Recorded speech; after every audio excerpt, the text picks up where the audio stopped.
বুঝলাম না স্যার বাবা, আজকেও চোখ ধরে নিয়েছো কি লিগা? তোমার তো আমি সারপ্রাইজ দিবি, বাড়িতে আসার পর থেকে তোমাকে সারপ্রাইজ দেওয়ার লেগে। তোমার চোখ ধরে লাগবে আমার বাড়ি, আমার দেখতে দাও না। তোমার বাড়ি তোমার দেখতেই দাম না।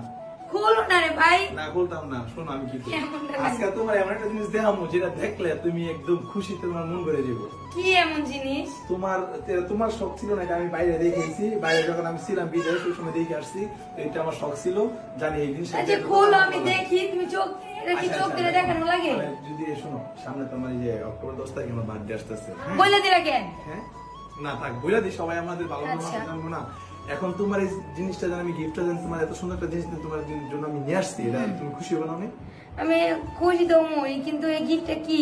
গিফট না, এটা হলো একটা সুন্দর একটা জিনিস যেটা দেখলে আমাদের মানে সবারই মানে খুশি মনটা, বুঝছো? চোখ খুলবা?